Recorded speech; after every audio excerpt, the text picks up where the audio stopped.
Siguro ko naman, walang isa dito na hindi nakakaalam ng istorya patungkol kay Noah. Mayroon tayong general knowledge dito sa panahon o sa buhay ni Noah. Kasama ng kanyang misis, kasama ng kanyang tatlong anak at mga asawa ng kanyang tatlong anak, sila nga po lang ang naligtas mula doon sa baha. Nang ginunaw ng Panginoon ang sanlibutang ito, at lahat ng mga tao ay namatay maliban doon sa 8 tao. Noah, his wife, his 3 children, and then ang mga asawa ng kaniyang mga anak. At alam ko na alam ninyo ang istoryang yan. Subalit binabanggit po sa salita ng Diyos ito, ang tungkol sa panahon ni Noah, mismo ang Panginoong Jesucristo ang nagbanggit po nito. And I believe na kailangang pag-aralan natin ng husto yung panahon niya. Dahil sabi po ng Matthew 24, 36 to 37, basahin po natin. Okay? Start. But of that day and hour, no one knows, not even the angels of heaven, but my Father only. But as the days of Noah were, so also will the coming of the Son of Man be. Dito, parte ito ng kasagutan ng Panginoon doon sa tanong ng kanyang mga apostol, doon sa Mount of Olives. Nasabi doon, kailan mangyayari ang bagay nito? Anong mga tanda ng iyong pagparito at ang katapusan ng sanlibutan? Unang panahon. And then, isa sa mga kasagutan nga ito, sabi ng Panginoon, walang nakakaalam sa kung kailan ako darating. Wala pwedeng magsabi na eksaktong panahon kung kailan darating ang Panginoon. Totoo yun. Kaya't kung may magsasabi sa atin na ito, sa pitsang ito, darating ang Panginoon, huwag kayong maniwala. False prophet yun. And then, binanggit ng Panginoon ang tinatawag nating general knowledge or substantial knowledge na talagang kung malapit na dumating ang Panginoon. We will have no specific knowledge, but we can have substantial knowledge. At isa nga doon ang tungkol sa panahon ni Noah. But as the days of Noah were, mahalaga po ang phrase na yan. Dahil sinasabi ng Panginoon, ang mga pangyayari sa ating kapanahunan ngayon, kung makikita na natin yung mga pangyayari rin na kahalintulad doon sa panahon ni Noah, ay maaaring makita natin malapit nang dumating ang Panginoon. Sabi diyan, so also will the coming of the Son of Man be. So dadalhin ko po kayo ngayon sa biyaya ng Panginoon dito sa Genesis chapter 6. At sa biyaya ng Panginoon, hihimay-himayin po natin ito. Tulungan tayo ng Panginoon na ang ating mga isipan ay maging bukas sa pakikinig dito at sa kung ano ang sinasabi ng salita ng Diyos. Sabi ng verse 1, and it came to pass, when men began to multiply on the face of the earth, and daughters were born unto them, that the sons of God saw the daughters of men, that they were fair, and they took them wives of all which they choose. Mapapansin po ninyo, isang talata o isang sentence po ito, ang 1 and 2. Na nang dumami na raw ang tao sa sanlibutan, then itong mga sons of God, mga anak ng Diyos, nakita nila ang mga babaeng anak ng tao na ito'y mga magaganda, very attractive. At sila'y inasawa nila ito. They took them wives of all which they choose. Na malagang mapag-aralan po natin ito at tutukoy natin ang ilang mga pagpakahulugan o kaya interpretasyon ng mga tao tungkol dito, halimbawa sa sons of God. May mga tao na naniniwala, in fact mga preachers, na nagturo na itong sons of God ay ang godly line ni Seth. Siguro ko sa Bible school, yan din ang itinuro, yan din ang napakinggan ko during that time. The godly line of Seth. Na itong godly line of Seth, ang linya sa anak ni Adan, na sinasabi sa Bible, matuwid si Seth. ito daw ay nagsipag-asawa ng mga ungodly children of Cain, ni Cain. At ang naging resulta ay ito nga. So tingnan natin ito. Ang sons of God ba ang godly line of Seth? Okay? Ang salitang yan na sons of God, mga kapatid, in the Hebrew word, yan ang original na lingwahe na ginamit sa Lumang Tipan, is the word Ben Ha Elohim. Sons of God, Ben Ha Elohim. Mga anak ng Diyos. And then, ang salitang daughters of men, galing din sa root word na Ben, Benoth Adam or Adam. So meaning, daughters, mga anak ni Adan. So meaning, in a general term, ito ay anak ni Adan, mga human people, humankind. Then itong sons of God, Ben-Ha or Ben-Ha Elohim. Now, very important na maintindihan natin at malaman natin ito. Kasi sa ibang mga talata, mga kapatid, mga kaibigan, ginamit din ang bagay na ito. So mamaya ipapaliwanag natin. Sabi ng verse 3, "And the Lord said, My spirit shall not always strive with men, for that he also is flesh, yet his days shall be 120 years. Sinibigyan ng Panginoon ng parang timetable na kung saan darating yung baha sa 120 years. So nandoon nakita ang kabuktutang ito. Now, pagdating mo sa verse 4, ito naman ang mga salita. There were giants in the earth in those days. And also after that, when the sons of God came in unto the daughters of men, and they bare children to them, the same became mighty men, which were of old, men of renown. Unawain po natin, may mga higanti daw doon sa earth. Now, titingnan natin ang definition dyan, at titingnan natin ang tamang interpretation dito. Ang mga anak daw ng Diyos ay magsipag-asawa ng mga anak na babae ng tao. Sila ay nanganak at ang kanilang mga anak ay naging mga mighty men, makapangyarihang mga tao, malalakas na mga tao. At ang word na yan, men of renown at mighty men, hindi lang po yan malalakas in the physical stature. Hindi lang malalakas na malalaki at matatangkad. Talagang napakalakas. Kundi napakatalinong mga tao yan. Super intelligent persons po ito. Na ang tanong, kung ang tamang interpretasyon ay linya ni Seth at linya ni Cain, magre-resulta kaya ng offspring na ganito? Mighty men, men of renown? O kaya kung sa ating kalagayan ngayon, kasi ipinapakahulugan ito ng ilang mga preachers na ang unbeliever at ang mga mananampalataya, of course, hindi talaga pwedeng mag-asawa sila. Unequal yoking yon. Pero halimbawa, itong line of Seth, representative ng tinatawag mga mananampalataya. At itong linya ni Cain ay representative ng mga hindi mananampalataya. Kung mag-asawa ba ang isang mananampalataya sa isang hindi tunay na mananampalataya, ay magkakaroon ng mga anak na napakatalino at napakalakas at napakalaki?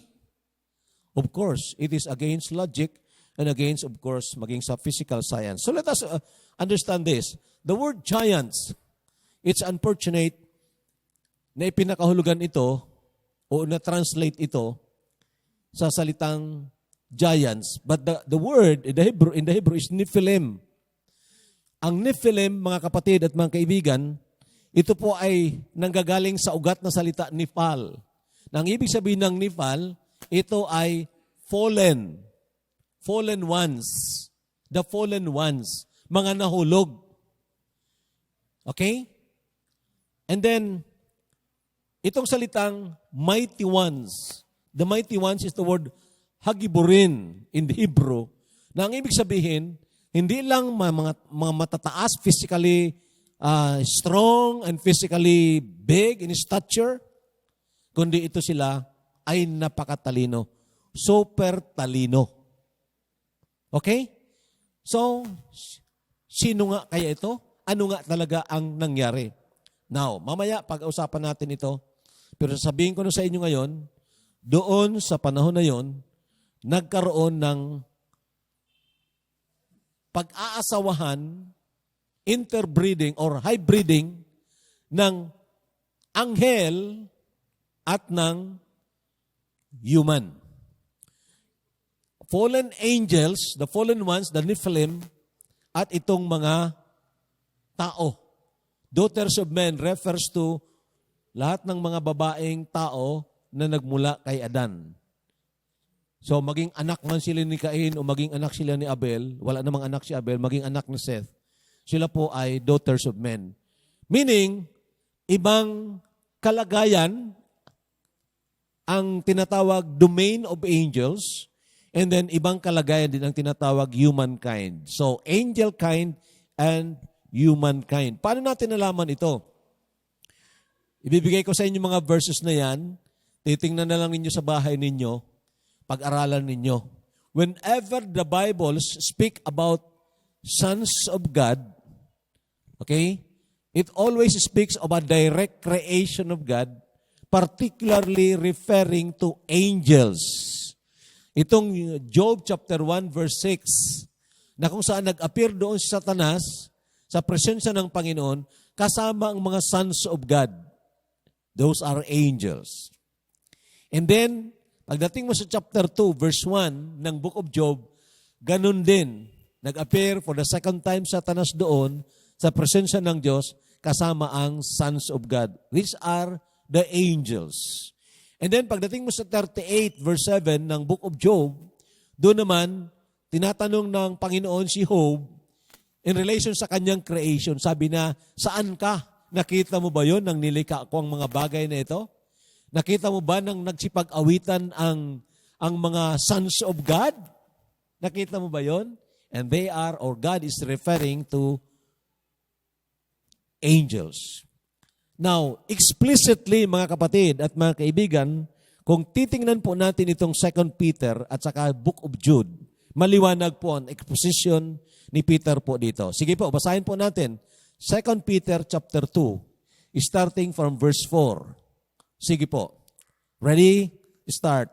For if God did not spare the angels who sinned, but cast them down to hell and deliver them into chains of darkness to be reserved for judgment, and did not spare the ancient world, but saved Noah, one of 8 people, a preacher of righteousness, bringing in the flood on the world of the ungodly. So anong sinasabi ni Peter dito? Ano ang context ng kanyang sinasabi? It's about the flood. It's about the time of Noah. At sabi ni Peter dito, hindi pinalipas ng Panginoon ang paghuhukom sa mga angels na ito na nagkasala. So he was referring to the angels na nagkasala. At ito sila ay dineliver into chains of darkness. Meaning dati sila fallen ones, free demons. They can, walk around to and fro. Free demon sila. Subalit nang magkasala dito sa tinatawag cohabitation or hybriding, okay? Angel kind and human kind nagkaroon ng cohabitation, and then hinatulan sila. At ang hatol sila dito sa chains of darkness. Itong salitang hell is different from the hell na naintindihan natin. It's the word Tartarus. The Greek word is Tartarus. Na ibig sabihin, of course, it's the deepest part of kung ito na ang hell, nasa ilalim pa yan doon. Tartaros. At doon ikinilong sila. And let us not forget, mga kapatid at mga kaibigan, in the book of Revelation, sabi ng Panginoon, palalabasin itong mga nasa kulungan, palalabasin at palalayain sila. So ngayon nasa kulungan sila. They are in the chains of darkness, sa pinakamadilim na parte ng impyerno, at doon sila ngayon dahil ito nga ang naging kasalanan nila. Cohabitation. Now, 2 Peter chapter 2 verse 5, binabanggit dito ni Peter na ito ang dahilan, meaning ang kasalanang cohabitation, ang dahilan na kung saan ang buong sanlibutan ay hinatulan ng Diyos at 80 tao lang ang mga ilinigtas ng Diyos. The line of Noah. Now, pakinggan nyo ng maigi kasi mahalaga po ito na maintindihan po natin. Sa Jude chapter 6, or rather Jude 6, isang chapter lang naman ang Jude. Binanggit din ito.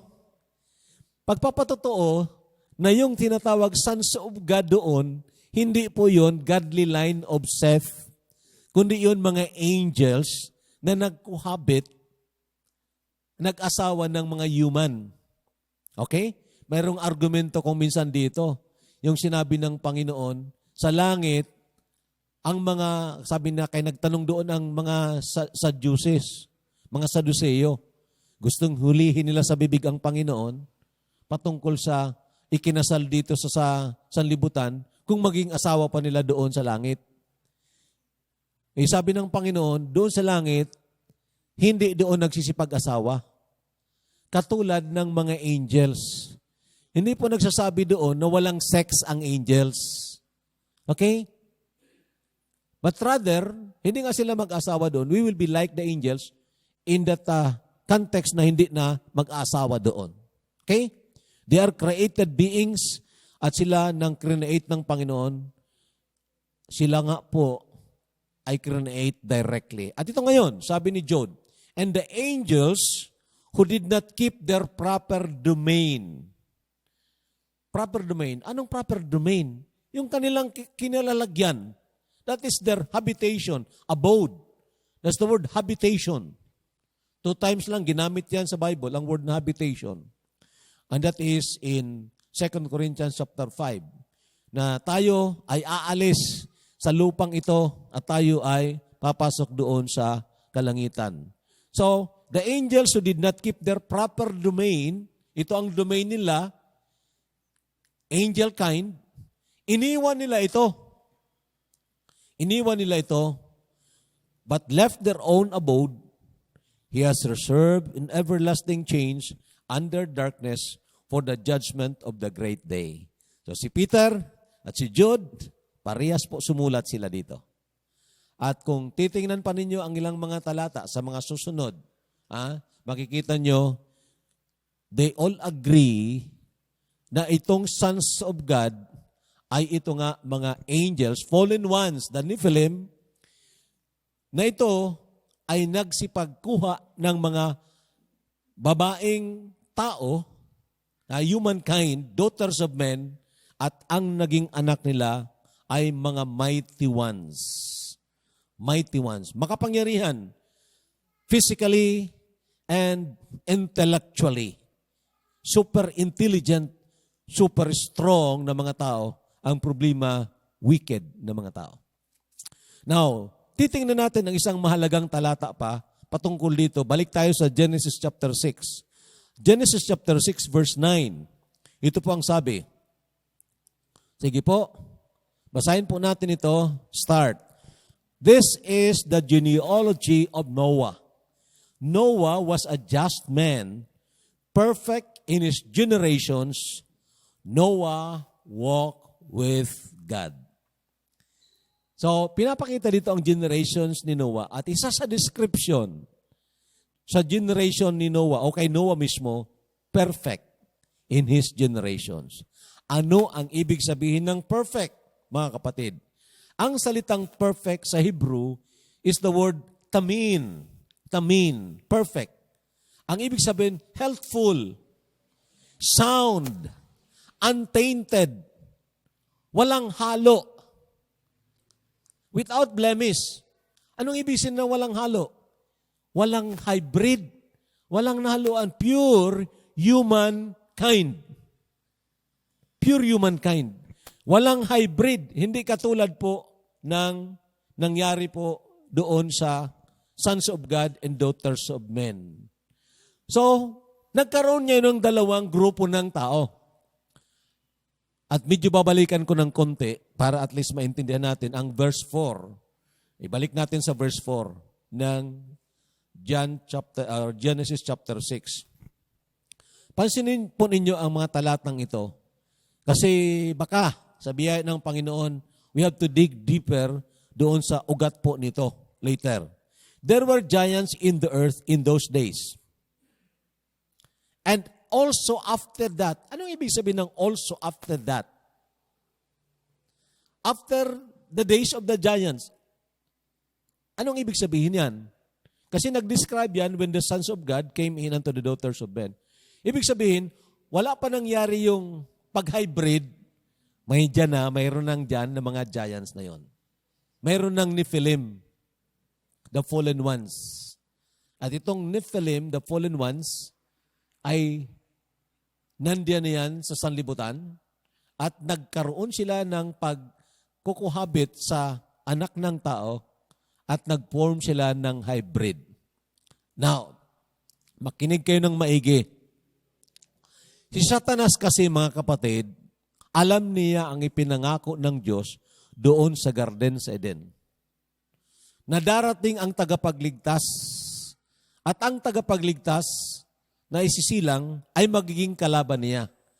So ngayon, kailangang sirain niya ang humanity, ang humankind, upang hindi dumating ang tagapagligtas. But he was not able to do it, and he cannot in any way do it. God has preserved a generation of untainted men, untainted generation, walang halo, pure humankind, and that is Noah. Okay? So, balik tayo doon sa Genesis chapter 6 verse 9, and then gusto kong ipakita sa inyo ang dalawang generations na nasa ating kapanahunan ngayon. The generation of the hybrids and the generation of the untainted. No hybrid at all. Walang hybrid. So hanggang ngayon, nandyan po yan. Ang dalawang breed o dalawang lahi. Yung hybrid ng angels at ng human at itong wala ng blemish, pure human. Mahirap ito, mga kapatid. I confess, mahirap ito. Lalo na kung hindi nyo alam ang mga backgrounds po nito. But then, magtiyaga lang po tayo. Okay? Gusto nyo i-research po ito? Kayo na mga nag-aral sa senior high school, doon about sa anthropology of man, okay? Kayo, nandoon, pinaparesearch sa inyo ang tungkol sa Homo habilis. And what is Homo habilis? That is a different human species, not the Homo sapiens. Okay? Iba yun. Hindi yun Homo sapiens. Homo habilis. Nandyan yan sa senior high school pinag-aral. Homo erectus. Yung Homo erectus naman, 11 years old pa lang, 8-footer na. At napakalaki. Ibang klase. Hindi po sila humankind or Homo sapiens. Mayroon pang isa, Homo capensis. I think si Dondon nang nag-report ito sa akin doon sa isa yun sa nireport mo doon. Okay. Homo capensis. Homo capensis yung mga matataas ang mga mahabang ulo, elongated ang ulo. Ang mga pinuno noon sa Egypt, mga paraon, mga pharaoh, bakit nakaganyan ang kanilang may mga ano sila parang corona dito nagaganyan? Kasi ang ulo nila, tinatago nila mahaba yon. Homo capensis ang tawag dito. At ito ang mga napakatalinong mga tao, mga Illuminati, the Illumin ones. Ito ang mga elite persons. Ito ang mga inventors, karamihan sa kanila mga inventors, mga mayayamang mga tao. They are business wizards ng mga tao. And I tell you, pakinggan nyo ng maigi, we are in that kind of age wherein itong mga taong ito, mga hybrids, ay gustong burahin sa mapa ang humankind. That's why it's very, very important to learn this.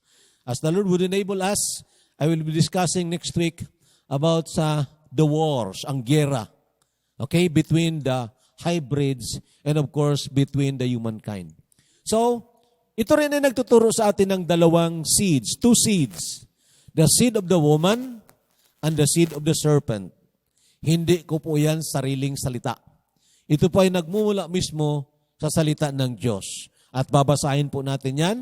Ito po sa Genesis chapter 3, verse 15. Sige po, basahin po natin. Start. And I will put enmity between you and the woman. Sino ang kausap dito at sino ang nagsasalita? Ang nagsasalita dito ang Panginoong Diyos. At sino ang kanyang kausap? Si Satanas. Sabi na, I will put enmity. Maglalagay ako ng paglalaban between you and the woman. Between your seed, that is Satan's seed, and her seed. Ang kanyang lahi. He shall bruise your head, and you shall bruise his heel. At ito, pagpasok mo doon sa Revelation chapter 12, makikita nyo doon ang imagery of this warfare in the final battle, or rather in the last days. Now, diretso po tayo sa 1 John chapter 3 verse 10. May sinasabi rin dito si Apostol Juan tungkol sa dalawang uri ng tao. In this, the children of God and the children of the devil. The word there, children, is teknon, an offspring.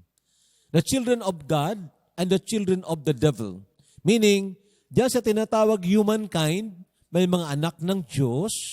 At dito sa tinatawag children of the devil, may mga anak ng Diablo. Are manifest, whoever does not practice righteousness is not of God, nor is he who does not love his brother. Dito, ang children of the devil, isa sa inherent character niya, na hindi mawala-wala, itong tinatawag enmity against humankind. Nandyan ang hatred, ang hindi mawala-wala na galit niya sa humankind. And I believe, of course, it's this kind na sinasabi, the hybrid. Not as Cain, who was of the wicked one. Very significant ang word na yan.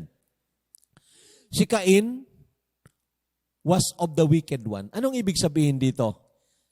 Allegiance lang ni Cain ang sinasabi ba dito? O kaya si Cain ay lahi ng Diablo, a generation of the devil. And I think we need to know kung saan nga kumuha si Cain ng asawa niya. Okay? Now, of course, sabihin natin, nakarinig tayo dito doon sa Ophirian. But then ang Ophirian naging parang eye-opener sa atin na mag-research pa. But Ophirian itself is, bringing false doctrine, especially in salvation. So, ang problema kasi kung minsan sa atin, pag nakakita tayo na may mali na, agad-agad hindi na natin pinapakinggan yon. Akala natin lahat ay mali ang sinasabi.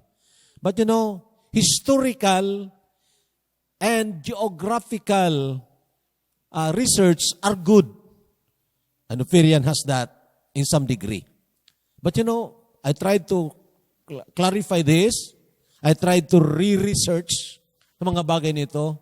Tinignan ko ang mga hinanap nila na aklat. Nakakuha pa ako ng ibang mga aklat. And I learned na some of those sinasabi nila historical and then geographically true. But in doctrines, of course, they are wrong. Okay. So, bagamat ang iba ay nagbago sa pangalan, pero hindi po nagbago ang kinalalagyan. We only have to trace that and we can understand. Okay? Parehas ng Iran, for example. Hindi yan dati Iran. That is Persia. Katulad ng Iraq. Hindi yan dati Iraq. Babylon yan. And many others na makikita natin na binabanggit sa Biblia, geographically real and historically right. Okay. So si Cain was of the wicked one and murdered his brother. And why did he murder him? Because his works were evil and his brothers righteous. Now, ito ngayon, ang ating conclusion dito sa pinag-aralan natin, and then magpupunta ako doon sa applications in some mga makita natin dito kinakailangang maintindihan natin para may apply. The Nephilim has come back to destroy mankind in the last days. Kasama dito ang mga hybrid, kasama ang Nephilim. Aywan ko kung napakinggan nyo ito, the aliens. Okay? The ancient aliens. Popular yan ngayon sa mga kabataan, pinagtinitingnan nila yun, aliens. So gusto nating pag-aralan yan later. And then, the transhuman. Nakaintindi na kayo, transhuman. May isang pelikula doon, nakalagay sa, I think sa CNN ata yun. Basta doon sa YouTube, nagsasabi ang isang bata, sabi niya, Daddy, Mommy, I hope you will understand me. Sabi niya, meron akong i-reveal sa inyo. Then medyo suspense. Sabi ng mother at ng father, sige, sabihin mo sa amin. Tanggap ka namin kung ano ka man. Tanggap ka namin. Sabi niya, I'm a trans. Sabi, trans? Sabi niya, sabi niya, okay lang. Ngayon, mayroon na akong anak na babae, mayroon pa akong anak na lalaki in one person. Akala nila transgender. Sabi na, no, Mami, hindi ako ganon. I'm a transhuman. Transhuman.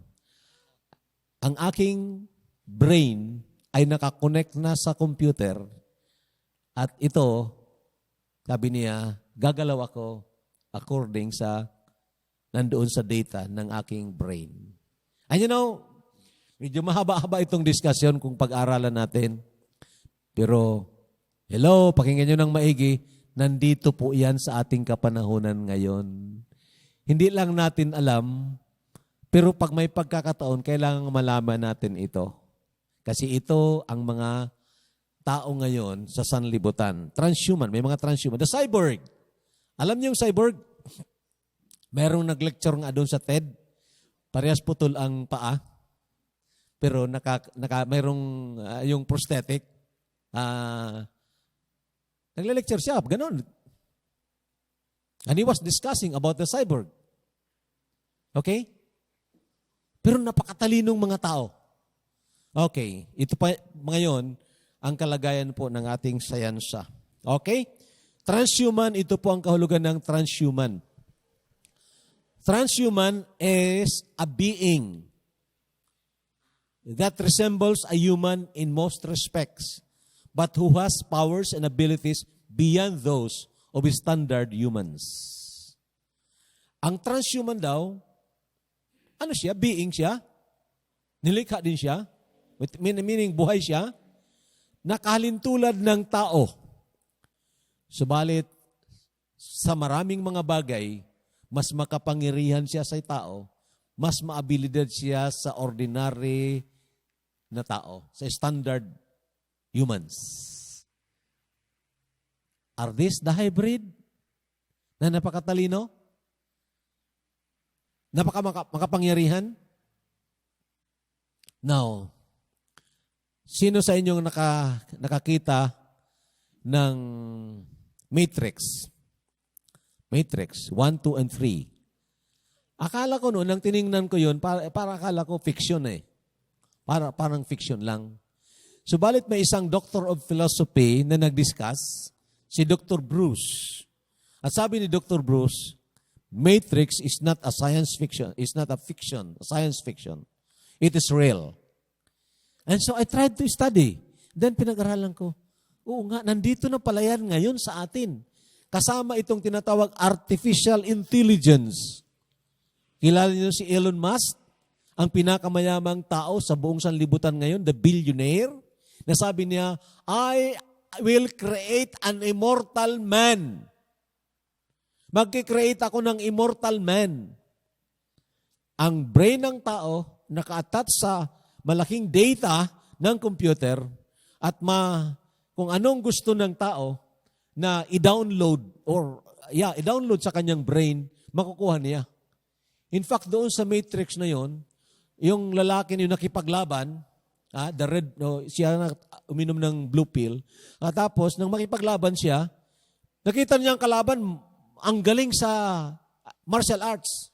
So, sinabihan niya yung nandoon na nag-upload ng mga data sa kanyang brain, i-upload mo ang skills ni Bruce Lee. Maya-maya paglaban na, Bruce Lee na siya.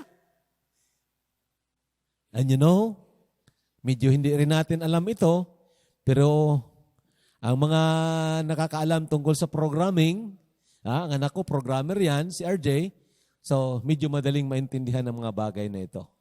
This is our world today. There are transhuman. And then ito ang ibig sabihin ng transhumanism. Hybrid ito, okay?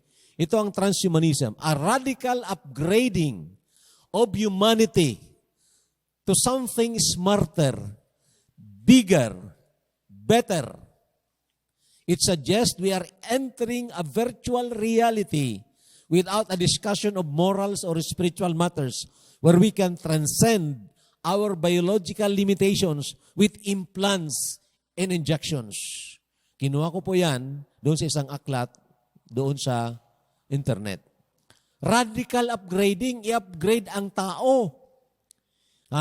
Ang humanity, gagawing mas matalino, mas malaki, mas wise.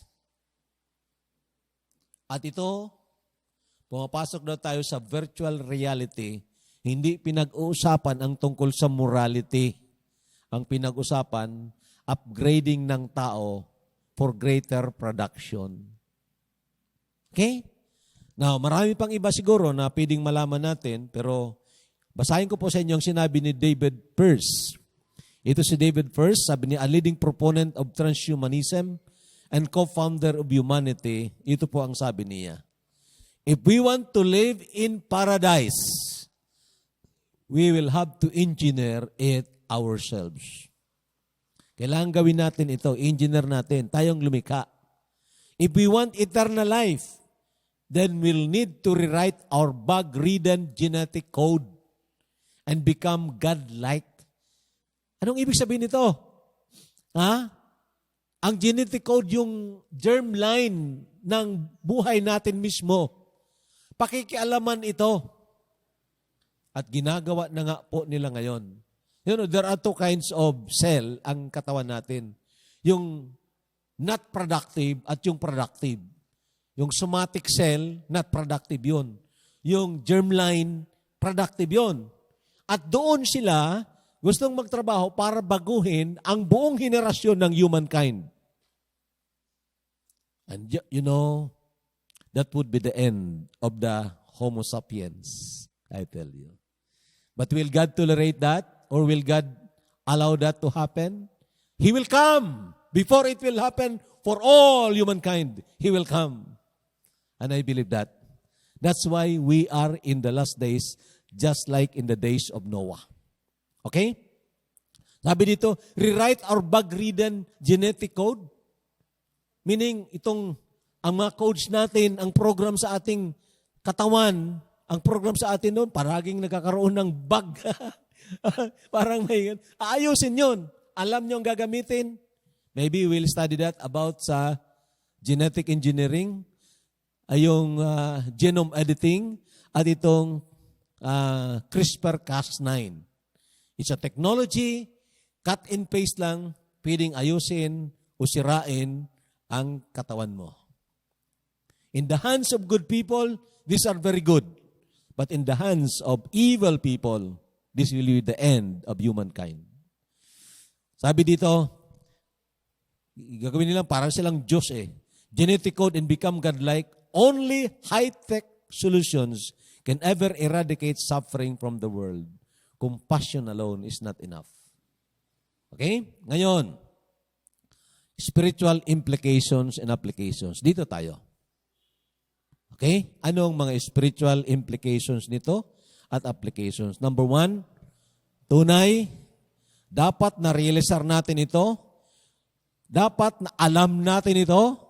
Dapat kumbinsido tayo dito para magkaroon ng bagong pananaw ang ating mga isipan. Hindi tayo easy-go-lucky na mga Christians. Bahala na kisira-sira na mga attitude. Para nakafocus tayo doon sa what is the best, what really matters in life. We are in the most dangerous times. Alam niyo, sabi doon sa 2 Timothy, this know also. That's a command. Alamin mo ito. Sabi niya, wala naman ako, hindi ako makapag-research. Okay, pero may nag-research at pwede mong alamin. Sige, basahin mo. Di ba? Alamin mo ito. Don't be passive about these things. Be aware na ang panahong ganito ay parang panahon sa katulad ni Noah, bago pa man mag-strike ang Panginoon ng paghukom, grabe, sumama, sukdulan ang sitwasyon ng sanlibutan. Then, pangalawa, this world, dapat maintindihan natin ito, this world is in the verge of global judgment, just like in the days of Noah. Meaning, nandiyan na lahat eh. At sabi ng Panginoon, hindi ko na pwedeng itolerate yan. Ginawa na ninyo yan noon. At gusto nyong sirain ang humankind. I will not tolerate that.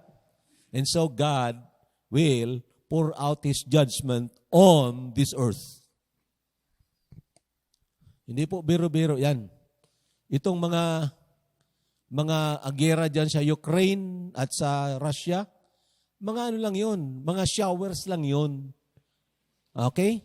It may precipitate ng World War, ng Third World War, but you know, compared sa gagawin ng Panginoon sa libutang ito when He judged, nako, nakakapangilabot. Nakakapangilabot. And I tell you, kung hindi ka pa naligtas, be serious about your life. Ha? Paano mo malaman na naligtas ka? Simple. Sagot din, o tanong din ang sagot ko. Paano mo laman na buhay ka? Hello, paano mo naman na buhay ka? Oh. Ay, humihinga ako, pastor. O, buhay ka nga. Pero hindi lang yung paghinga. Nagugutom ako, pastor. Buhay ka nga. Nauuhaw ako, pastor. O, buhay ka nga. Ngayon, sa spiritual na bagay, paano malaman na buhay ka? Ha? Wala kang pakialam sa salita ng Panginoon. You don't care about the Word of God. There's something wrong. Sabi ng salita ng Diyos sa John chapter 10, He that is of God hears God's word. Bakit wala kang interes sa salita ng Panginoon? Wala kang kagutom at kaho sa salita ng Panginoon? Because you are not of God. Pakinggan po nyo ng maigi yan. This will be the time to really have that introspection as to what we really desires in life. Okay? So this world is in the verge of global judgment, just in the days of Noah. Another one is the opportunity to share the Word of God is in the maximum. Sa mga buhay, sa mga pinananahanan ng Banal na Espiritu, na one of ang fruits ng Banal na Espiritu, the fruit of the Spirit is love. Meaning, nandiyan sa iyong pag-ibig. Nakakaawa ang mga taong ito na hindi maabot ng Ebanghelyo. Kailangang makahanap ng paraan para maipaabot sa kanilang Ebanghelyo. Ngayon, sasabihin ko sa inyo, abot kamay, isang push lang, mapapaabot mo sa kanyang Ebanghelyo. That's only sharing the messages na napakinggan ninyo.